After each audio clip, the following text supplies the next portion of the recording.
Hey everyone, this is Karen from Blue Rooster Farm, and today I am in the kitchen and I am making fudge. I'll be making Rocky Road fudge and peanut butter fudge. So if you want to see how I make these recipes, stick around.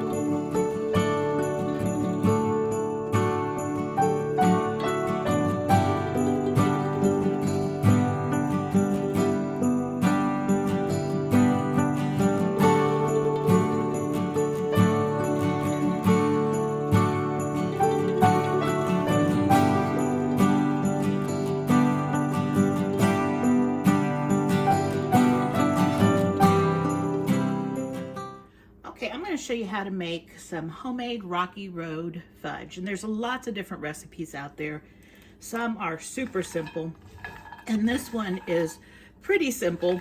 It's kind of a cross between the old-fashioned homemade fudge and your real quick chocolate chips and marshmallow fudge. So right here I just have some almonds. These were raw almonds, so I'm roasting them here in this pan, and I've turned it off because they're good. I'll chop those up in just a minute. But in this big pan right here, what we're going to add is we're going to add 4 cups of granulated sugar, and we're going to add 4 cups, we're going to add 2 cups of marshmallows, and then we're going to add 1 can of just evaporated milk, not sweetened condensed milk, not that, evaporated milk. We've got the sugar in the pan, so we don't need the sugar in the milk. So we're going to put that all in there.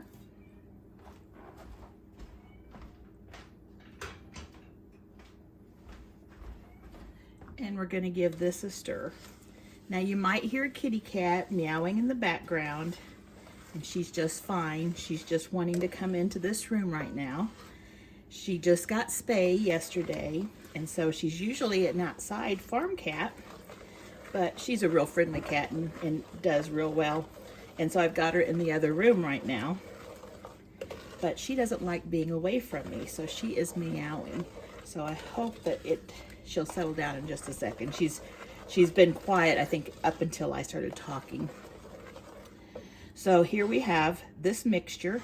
Now I'm going to set it for a medium heat, and we're going to start letting this boil, and we're going to be putting a candy thermometer in it. And remember, with the candy thermometers, you don't want to touch the bottom of your pan, just the liquid. And it's going to be cutting it close with this because the pan is pretty big, and you want a pretty big pan because it's going to boil. I'm going to get this boiling, and I'll bring you back when it's boiling. All right, this just started to boil, and this is why you need a big pan. It does get quite fluffy. Now you do need to be stirring during this. We're trying to bring this up to 235 degrees to 240 degrees, and that's just about the softball stage. 240 is the softball stage. So we have it at about 225 right now. I do have it on medium heat. And you just want to stand here and stir it. Don't walk away. It could go over the sides and it could scorch. This has milk in it now because of the evaporated milk. And so we don't want the bottom to scorch. Just keep stirring and letting it work up to the right temperature. Now, while this was coming to a boil, I lined a 13 by 9 inch pan with foil and buttered it well. I also took 4 cups of marshmallows and put them in the freezer to get cold. That way they won't dissolve into the chocolate fudge when you are mixing it together. I chopped up my almonds. And so we're doing all this and getting ready. Now, as you see, I used store-bought marshmallows for the first 2 cups. I am going to be using my homemade marshmallows for the others. I didn't want to use my homemade ones for this part because you don't get to really taste them. You definitely could, but I'm trying to use them in different things that you can enjoy the fresh taste of a homemade marshmallow. And so I use just the regular store-bought marshmallows in this. If I had time to make more, I would have just used my homemade ones. But since I've got so much other cooking to do, I had the marshmallows on hand. I'm saving as many as I can of my homemade because it's so good in hot cocoa.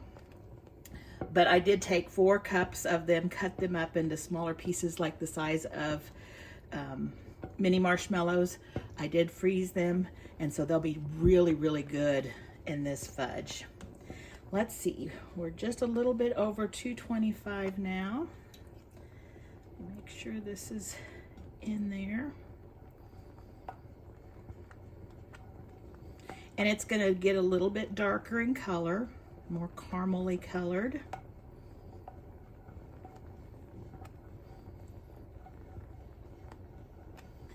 And you just need to really watch it because it'll change pretty quickly. This process should take 8 to 10 minutes, as long as your heat is at about medium. And if you find that it's boiling up too much, turn it down. You just want it to be able to maintain a boil like this.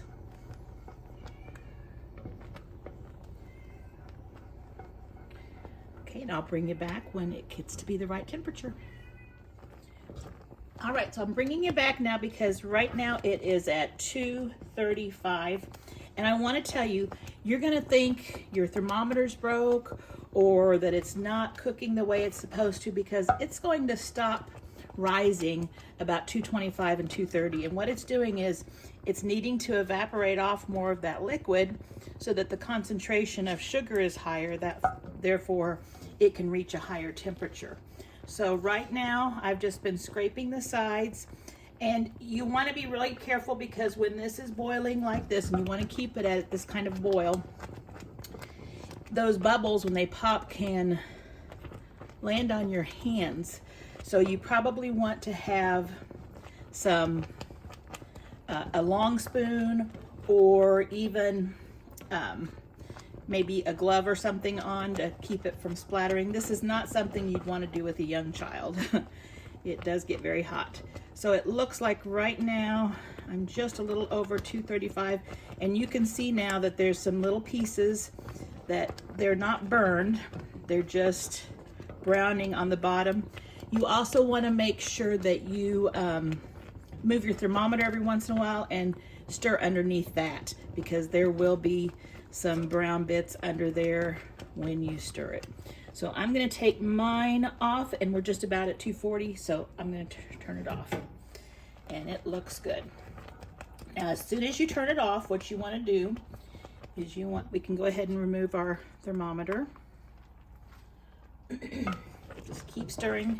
I have a gas range, so it cools down pretty quickly. If you have a regular eye on your stove, I would remove it from that because those will maintain the heat a little longer. So we want to add to this 1 cup of cold salted butter that is in chunks. And so I just have these right here. And my chunks weren't very pretty just because this was a Amish roll of butter. And so it's not in the nice little stick sizes, it's rounded. So we're going to add that, and we're going to add the chocolate chips, and we're going to add 2.5 cups. It calls for 2.5 cups of semi-sweet, but you can add milk chocolate, dark chocolate, whatever you like. I'm adding 2 cups of semi-sweet and 1/2 cup of dark. And we're going to get all of that stirred in and melted.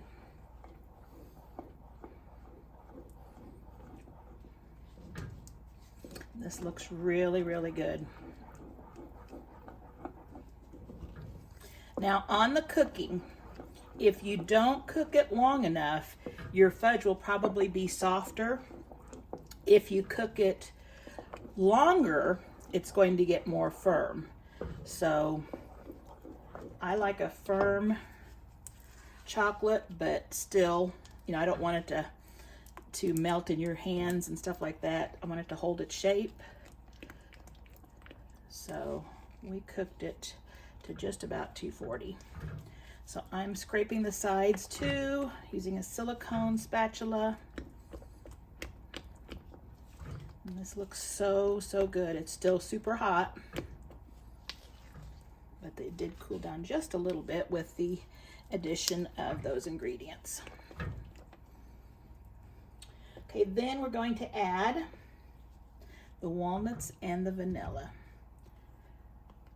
I think I'm going to keep the spatula. So we have 2 cups, and I'm using almonds. You can use walnuts, you can use pecans, you can use peanuts, whatever kind of nuts that you like. And we're going to add, let's see, I believe it's a teaspoon. 1 teaspoon of vanilla. And this, of course, is the vanilla. Ooh, I think I used a tablespoon, but that's okay. We like our vanilla. And that's the vanilla that I made earlier this year, and it's turned out really, really well. Okay. Again, just make sure everything's incorporated. Now we're going to let it cool just a few minutes, maybe a minute, if that. I'm going to see what it. Let's see. We're going to add the marshmallows, and we don't want the marshmallows to completely melt in this. We want the marshmallows to remain. It still is quite hot.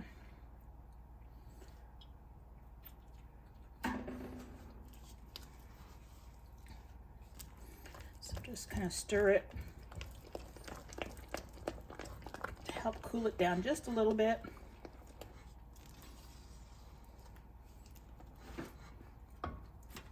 And get my pan right there.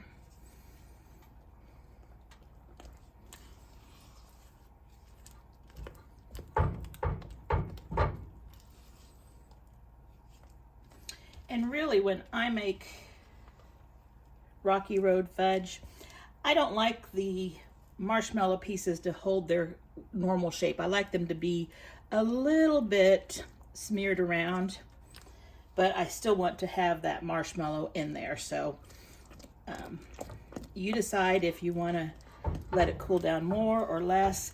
I don't want it to cool down so much that it gets so hard that I can't pour it. And once I add those marshmallows and they're cold, it's going to cool down a lot quicker. So I'm going to pull those out of the freezer.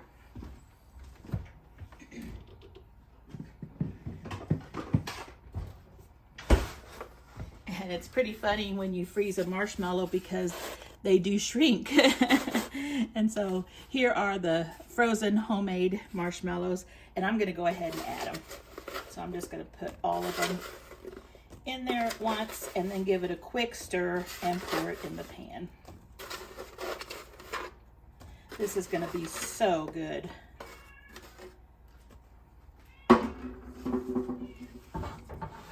Whoops, and there goes one. And that pan is still hot.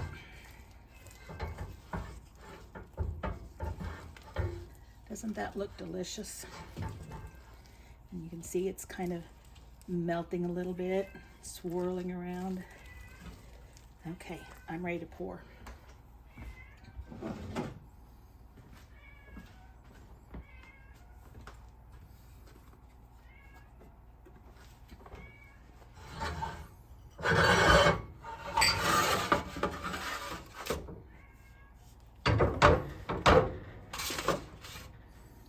Let's see if we can do this. We're going to put this right here for now and get the bulk of it in the pan, and then we'll scrape.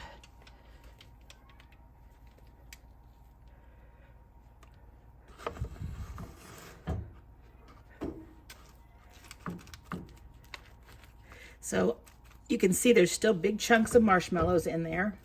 But then there's some swirly, like marshmallow cream. And this makes a lot. So you're gonna have big, thick chunks. So you'll just cut this in smaller pieces.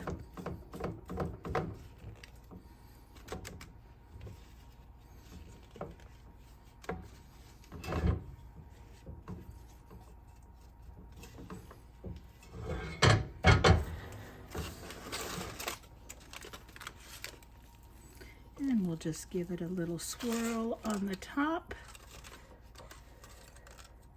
Doesn't that look good? I'd like to let you guys have a taste of it, but sorry. I'll taste for you.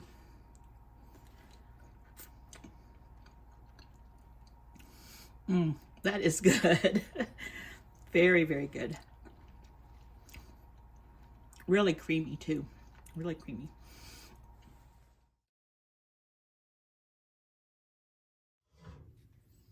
We're going to make some peanut butter fudge today, and this recipe is kind of a cross between the old-fashioned and then the marshmallowy fudge that is really quick and easy. It does take a little bit more cooking, but it's really delicious. So here's what we're doing. I've already set 8 tablespoons of butter in my pan. I just did it beforehand because I cut it and I didn't have a place to set it, so I put it in the pan. I've got this on low, just getting it started. I'm going to add to that 1 cup of brown sugar, 4 cups of white granulated sugar, and 1 can of just plain evaporated milk.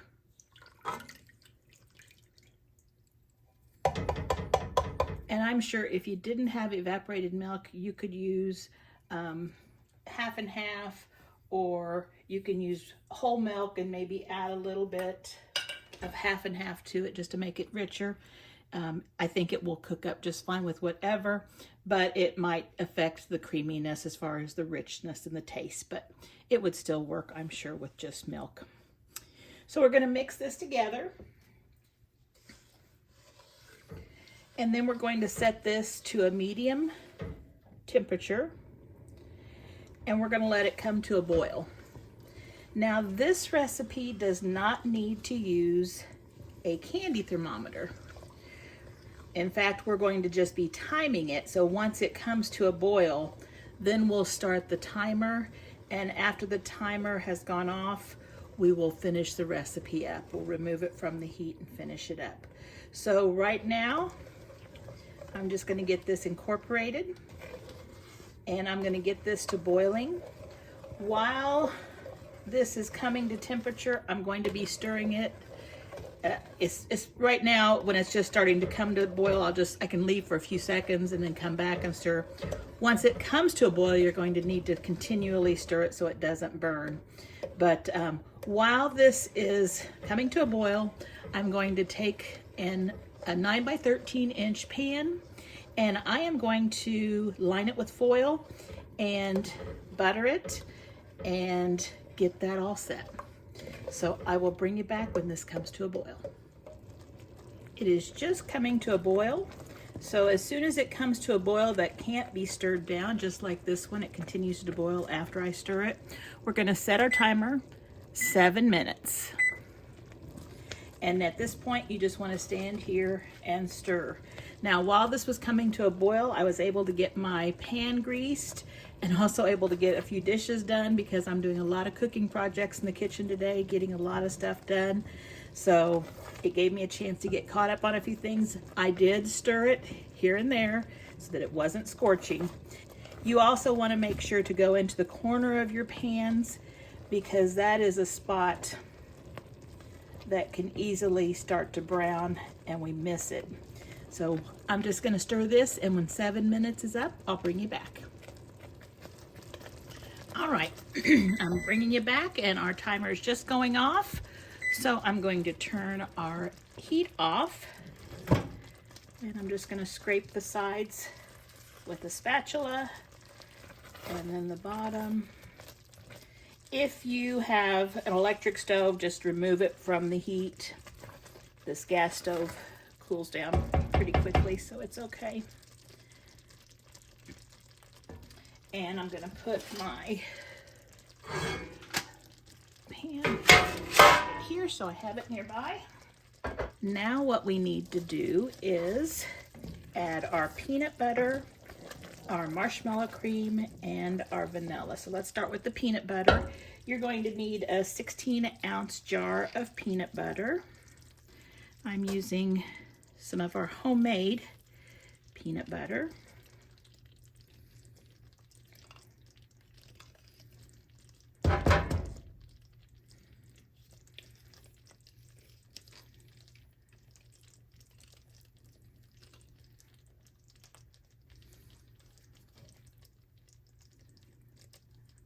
And if you want to know how to make homemade peanut butter, you can check out the video. Then we're going to add, let's see, this is 7 ounces of marshmallow cream.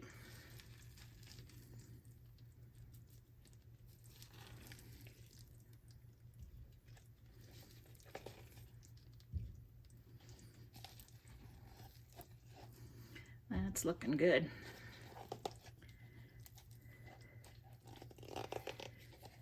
I don't know what it is, but I just love marshmallow cream and peanut butter together. So good. And we're going to add about a teaspoon of vanilla. You can use a little more if you want. And then we're going to incorporate this together and stir it well.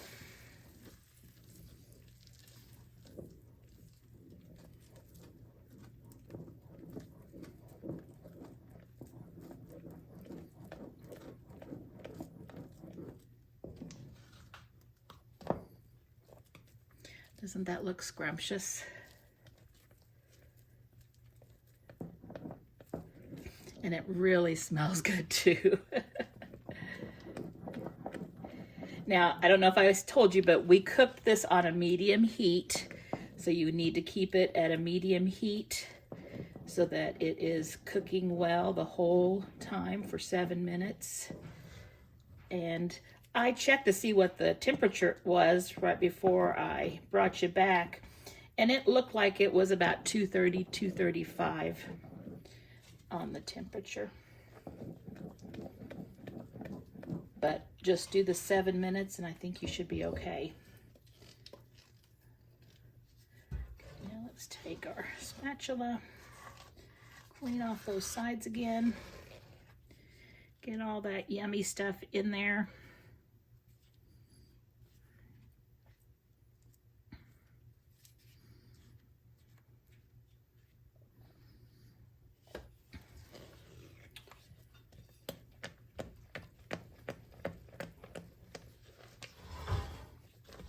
And also, when you're cooking this, this sugar is incredibly hot. It will burn your skin instantly. So be sure you're very careful when boiling anything with sugar, making candies, because you can get severe burns. And it's not a good idea to have kids helping with this portion when you're mixing this hot sugary stuff together. It's still very hot right now, because when it cools, it will be firm. Okay, so I think I'm ready to put that in the pan. So let me see if I can get this in a spot where it's a little easier for you to see.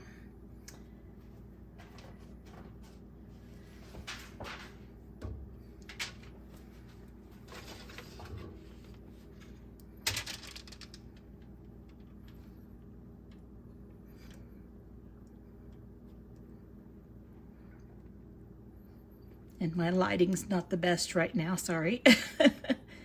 I was just relying on the range light. I didn't have my camera light on.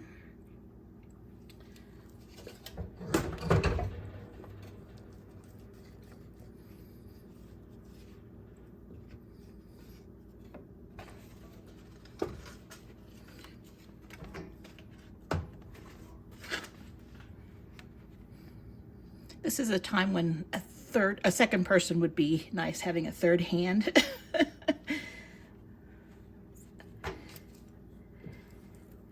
These pans are great to cook with, but they're very heavy. But I love to cook with them.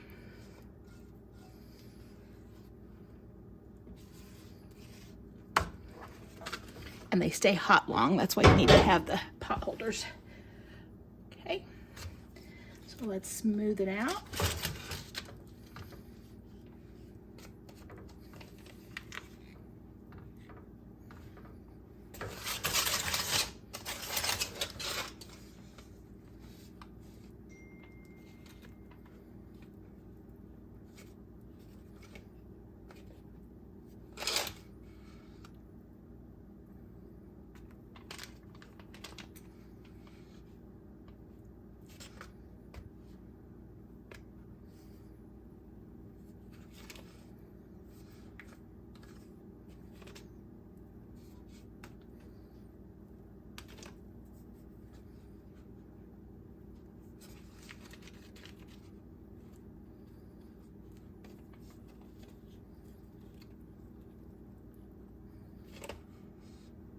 I think that looks good.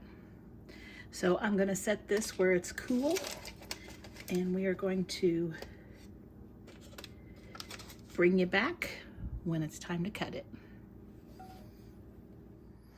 All right, so the peanut butter fudge has been sitting out in our breezeway, which is nice and cool, and it has solidified. And so we're going to slice it and see the texture of it. I think I'm just going to take it out.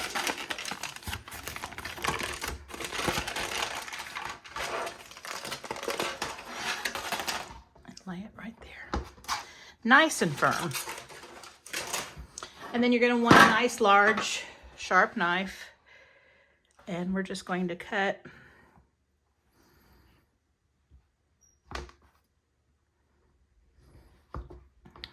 small enough pieces, and let's just let's do one more here.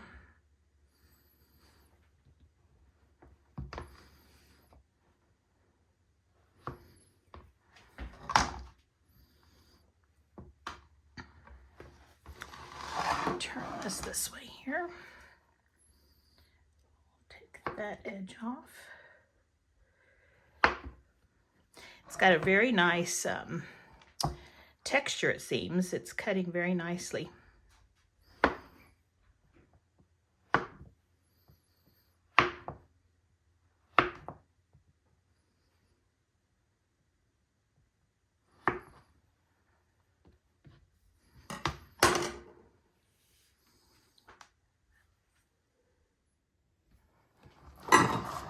So I'm going to slice this all up, and then I'm going to get the chocolate one, and we're going to look at it, and then we'll taste both of them together. Okay, I've got the peanut butter all cut up, and we've got it here on this platter. Now let's get the chocolate.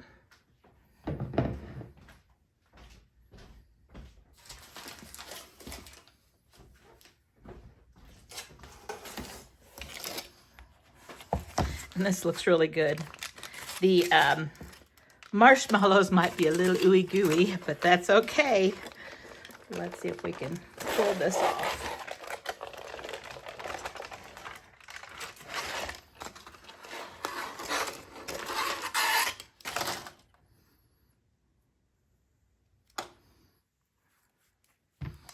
Sure we got it? Yeah.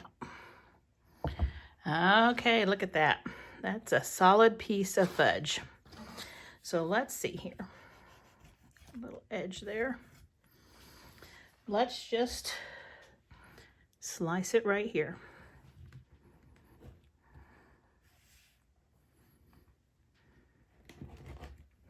And because it's got the nuts in it, you're going to need a sharp knife so that it can cut through those nuts. Let me do one more right here.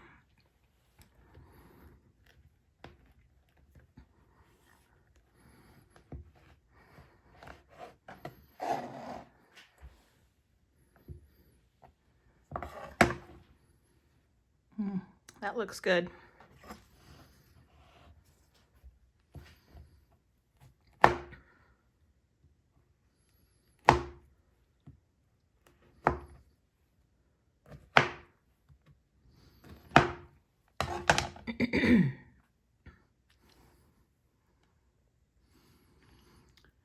Okay, I'm going to get the rest of this cut up, and then I'll put it on the platter with the peanut butter, and then we'll bring you back and we'll do a taste test. There is our beautiful fudge, and the chocolate made twice as much as this. I still have half of it in the pan over here, so it made a lot. Doesn't it look yummy? It all came out really well. Let's try a taste test. All right, let's sample what we have here. I tell you, they both look really good.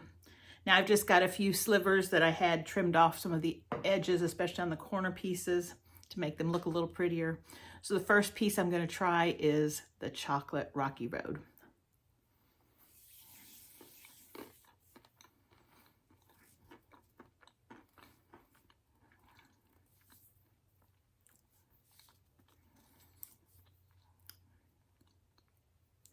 That has a really good texture. It's very old-fashioned styled fudge.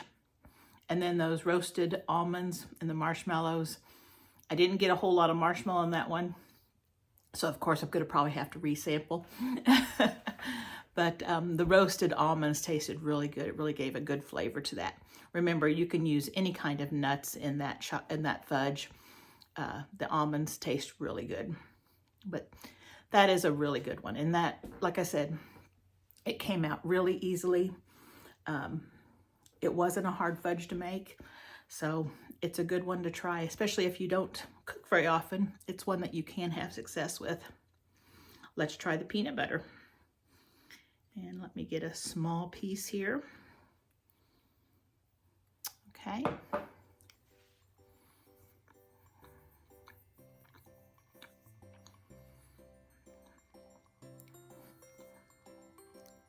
That's a really good one too. Good texture, similar to the chocolate one. It's not overly sweet, which is really good because there's enough peanutty flavor to offset that sweetness. Really good texture, really good taste. That one is definitely a thumbs up too. Either one of these, that if you put them on a platter for guests, will be gone really quickly. They're very, very good. I hope you give them a try. Again, the recipes will be at the end of this video. If you're not able to do a screenshot or copy them down from the end of this video, in about 2 days, I will have them on my Facebook page, Blue Rooster Farm, and you can get them from that page. I hope you enjoyed this video. If you did, please consider subscribing to my channel. I would really appreciate that. And also don't forget to like and share. I hope you have a great week, and I hope to see you back here soon. Bye-bye.